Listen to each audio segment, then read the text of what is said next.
খড়দহে তৃণমূল কংগ্রেসের অস্থায়ী দলীয় কার্যালয়ে অগ্নিকাণ্ডের ঘটনার তদন্তে রহরা থানার পুলিশ। খড়দহ পৌরসভা ২ নম্বর ওয়ার্ডের অন্তর্গত বিবেকানন্দ স্টেডিয়াম সংলগ্ন তৃণমূল কংগ্রেসের অস্থায়ী নির্বাচন কার্যালয়ে অগ্নিকাণ্ডের ঘটনার খবর পেয়ে শনিবার সকালে ঘটনাস্থলে উপস্থিত হন খড়দহ পৌরসভা ২ নম্বর ওয়ার্ডের পৌরপিতা সহ অন্যান্য তৃণমূল কংগ্রেস নেতাকর্মীরা। ঘটনার তদন্ত শুরু করেছে রহরা থানার পুলিশ।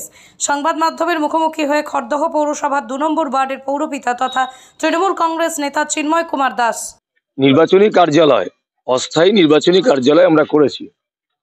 স্বাভাবিকভাবেই নির্বাচনের দিন সকাল থেকে বিভিন্ন কর্মকাণ্ড থাকে, চেয়ার টেবিল বিভিন্ন বুথ ক্যাম্পগুলো হওয়ার জন্য যা যা সরঞ্জাম সবকিছু ভিতরে ছিল।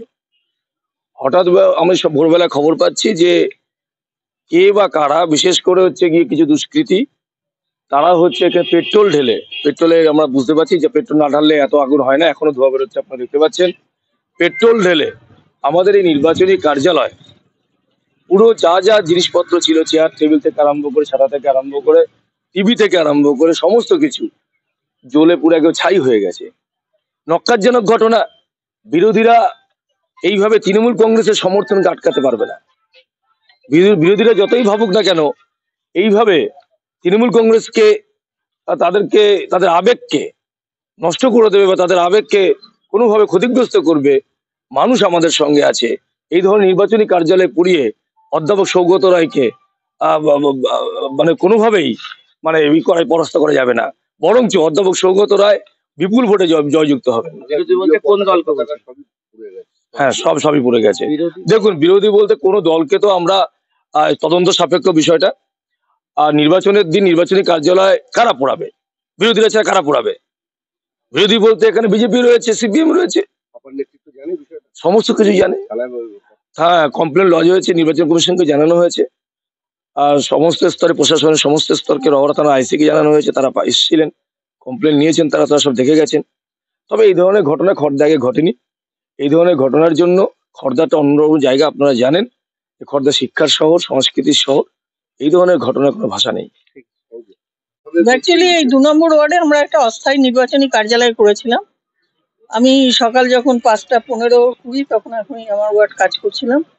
হঠাৎ দেখলাম ২ নম্বরে যিনি আমাদের কাউন্সিলর আছেন চিন্ময় কুমার দাস, তিনি আমাকে ফোন করে বললেন এরকম ঘটনা ঘটেছে, যে অস্থায়ী কার্যালয়। আমি গিয়ে দেখলাম যে পুরো ভস্মীভূত। মানে সেখানে ২৬টা চেয়ার ছিল, 4টে টেবিল ছিল, টিভি ছিল, ফ্ল্যাগ ছিল, সমস্ত পুরো একদম ছাই। মানে বিভৎস, মানে এটা একটা লজ্জাজনক ঘটনা যে এরকম খড়দার বুকে এরকম জিনিস আগেও কখনো হয়নি। এই প্রথম এরকম একটা নির্লজ্জ কাণ্ড ঘটেছে। নির্বাচনের দিন সকালবেলা এই ঘটনাটা কি মনে হচ্ছে? কি কোনো রকম আতঙ্কের পরিবেশ তৈরি করা কথা? খড়দায় শুনুন, তৃণমূলের বুকে আতঙ্কের পরিবেশ তৈরির কোনো লাভ নেই, কারণ তৃণমূল কর্মীরা বুক চিতিয়ে লড়াই করতে জানে এবং তারা মমতা ব্যানার্জির জন্য প্রাণ দিতেও জানে। তো সুতরাং আতঙ্কের পরিবেশ তৈরি করে যারা করছে তারা মূর্খের স্বর্গে বাস করছে। হ্যাঁ, আমরা সমস্ত টিভি চ্যানেল করেছি। আমাদের খড়দা থানাতে রহরা থানার আন্ডারে, রহরা থানা থেকে এসেছিল, সমস্ত নোট ডাউন করেছে। আমরা সুবিধা অ্যাপে সমস্ত আপলোড করেছি। আমরা জানাচ্ছি নির্বাচন কমিশনকে, আমাদের ক্যান্ডিডেট, আমাদের এমএলএ বিষয়টা জানেন।